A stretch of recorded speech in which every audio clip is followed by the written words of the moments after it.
Hello दोस्तों, कैसे आप सभी लोग। और एक टॉपिक नया लेके आया हूँ जिसका नाम है एसिड बेस एंड सॉल्ट।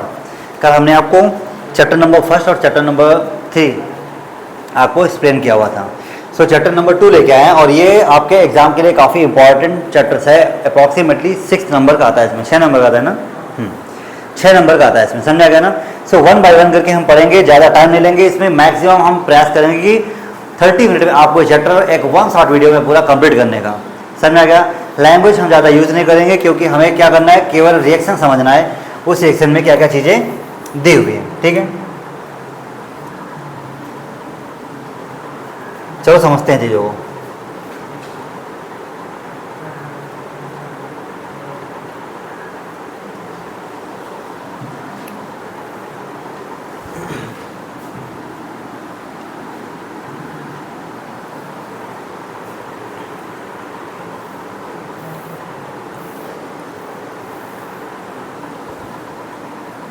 ध्यान देते हैं, जब भी हम इसमें पढ़ेंगे चैप्टर में क्या क्या हमें पढ़ना है, ओके।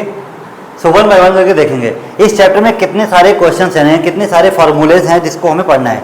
ध्यान देते हैं, जैसे दिया है HCl, HCl को हम क्या कहेंगे, हाइड्रोक्लोरिक एसिड, ये हो जाएगा HCl यानी कि हाइड्रोक्लोरिक एसिड। फिर आते हैं H2SO4 सल्फ्यूरिक एसिड, फिर आएंगे हम HNO3 नाइट्रिक एसिड, उसके बाद हम आएंगे CH3 COOH एसिटिक एसिड, फिर NaOH क्या दिया, सोडियम हाइड्रोक्साइड, CaOH का होल ट्वाइस इसे कहते हैं कैल्शियम हाइड्रोक्साइड, KOH इसे कहते हैं पोटेशियम हाइड्रोक्साइड। फिर हम बात करेंगे मैग्नीशियम हाइड्रोक्साइड MgOH का होल ट्वाइस। फिर बात करेंगे NH4OH। अब देखो ये है अमोनिया, ये है हाइड्रोक्साइड, तो जाएगा अमोनियम हाइड्रोक्साइड। और NaCl, जो NaCl दिया हुआ है ये हो जाएगा सोडियम क्लोराइड।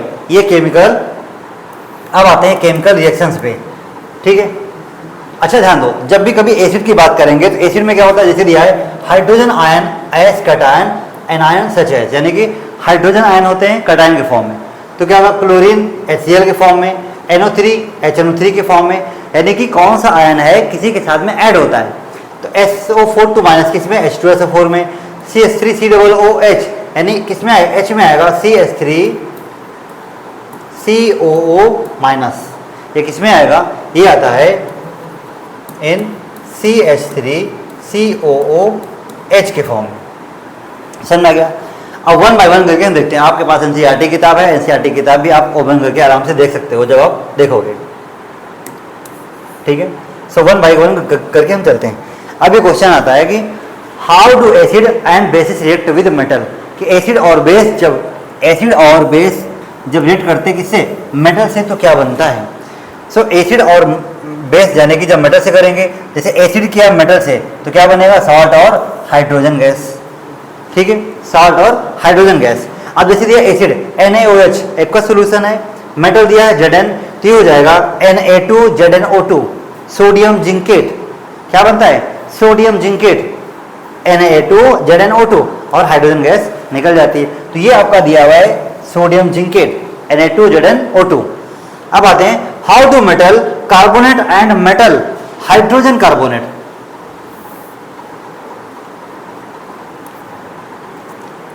यानी कि मेटल कार्बोनेट और हाइड्रोजन कार्बोनेट के बाद बात करेंगे तो इसमें क्या होता है, समझते हैं चीजों को, ठीक है। अब समझते हैं, जैसे लिखा है हाउ डू मेटल कार्बोनेट और मेटल हाइड्रोजन कार्बोनेट, तो कार्बोनेट किसके फॉर्म में, Na2CO3 के फॉर्म में। जब कहेगा मेटल हाइड्रोजन कार्बोनेट तो क्या हो जाएगा, हाइड्रोजन कार्बोनेट, ये आपका है मेटल कार्बोनेट, ये है हाइड्रोजन कार्बोनेट। अब इस चीज़ों को हम ध्यान से समझते हैं क्या क्या इसमें दिया हुआ है, ठीक है। तो जब भी हम पढ़ेंगे हाउ डू मेटल कार्बोनेट और मेटल डिहाइड यानी कि hydrogen carbonate with react with acid, तो किसके साथ में कौन सी रिएक्शन होती है इसको हम समझते हैं, ठीक है। अब उसने कहा Na2CO3 + 2HCl, वैसे HCl होता है, टेक्स्ट बुक में लिखा होता है, हम बैलेंसिंग करते हैं जब केमिकल इक्वेशन केमिकल रिएक्शन हम पढ़ते हैं उसमें करते हैं, उसी तरीके से हमें ये भी करना है। अब ये ध्यान देना है कौन किसके पास जाके अटैचमेंट हो रहा है, कौन किसके पास जाके दूर हो रहा है।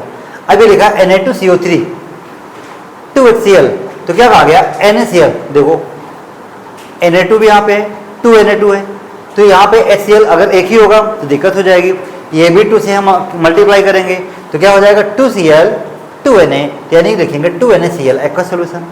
अब क्या करते हैं H2, देखो यहाँ पे 2 H हैं H2 और एक O यहां से ले लिया, कितना हो गया H2O, अब बचेगा क्या CO2 बचेगा इसके पास। समझ में आ रहा है? चलो इसको करके देखते हैं कैसे होगा यार।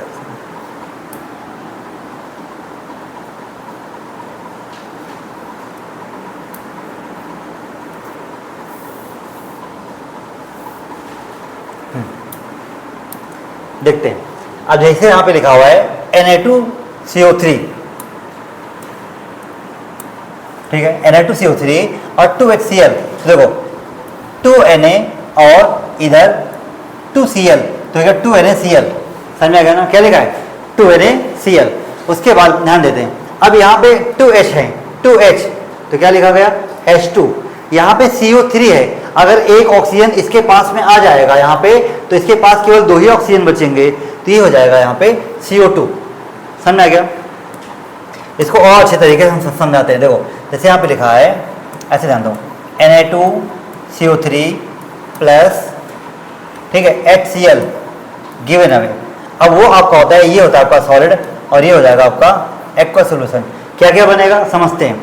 अब देखो यहाँ पे Na2 है, लेकिन यहाँ पे Cl तो एक ही है, तो Cl को 2 करने के लिए क्या करना पड़ेगा, 2 से मल्टीप्लाई करेंगे, तो यानी कि 2Cl हो जाएगा और 2Na2 आपका दिया हुआ है, तो यहाँ लिखेंगे 2NaCl प्लस, समझ आ रहा ना, 2NaCl। अच्छा आगे ध्यान देते क्या बनेगा। अब ध्यान दो, यहाँ पे क्या है H2, 2H हैं, यानी कि H2 मैंने लिखा।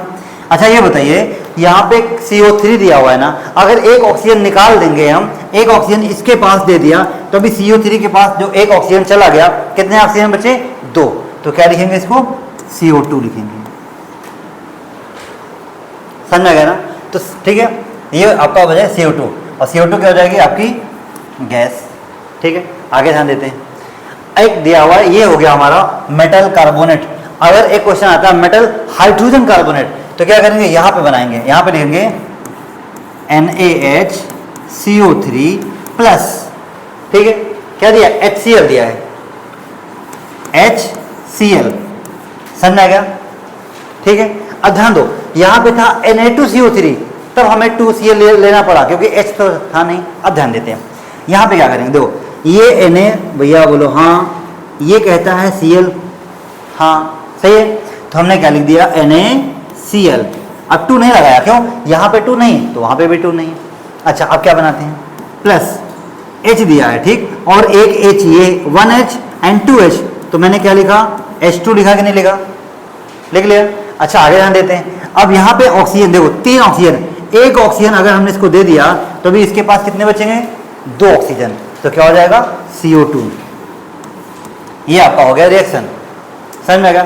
तो इसका मतलब ये हुआ कि व्हाट हैपन व्हेन, ठीक है, मेटल कार्बोनेट या फिर metal hydrogen carbonate react with acid, किसी एसिड के साथ में रिएक्शन करेगा तो क्या बनाएगा, ध्यान दो, सॉल्ट बनाता है, वाटर बनाता है और CO2 बनाता है। इतना समझ में आ रहा है? नेक्स्ट क्वेश्चन पे ध्यान देते हैं। नेक्स्ट क्वेश्चन कहते हैं, अब इसके आगे थोड़ा सा और बताते हैं, on passing on CO2 evolve through lime water. अगर CaOH का होल प्राइस दिया हुआ है एक्वा सोल्यूशन में, हमने CO2 गैस के साथ में सप्लाई किया, ठीक है, रिएक्शन कराई, तो क्या बनेगा CaCO3 कैल्शियम कार्बोनेट। कैसे ध्यान दो, Ca ये हो गया, CO2 हो गया, एक O इसको दे दिया, क्या हो गया CaCO3। समझ में आ गया ना? और H2O बचा है, क्यों, देखो 2 O हैं इसके पास, O कितने यहाँ पे 2, हाइड्रोजन कितने यहाँ पे 2, तो अगर H2O एक O के साथ, यानी एक ऑक्सीजन H2 के साथ मिल जाएगा तो H2O बनाएगा। अभी केवल एक ही तो ऑक्सीजन, यानी ठीक है, अब क्या बचेगा हमारा, केवल H2O बचेगा। देखो H2O, समझ में आ रहा है? ठीक है, आगे ध्यान देते हैं।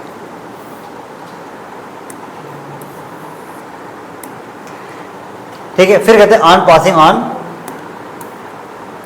Access of CO2 flowing following reaction take place. ठीक है, अब यह ध्यान देते हैं कि ये कहा गया ऑन पासिंग एक्सेस CO2, अगर ज़्यादा हम CO2 पास करेंगे तो CaCO3 सॉलिड फॉर्म में होता है, वाटर लिक्विड फॉर्म में होता है और CO2 गैस के फॉर्म में होता है।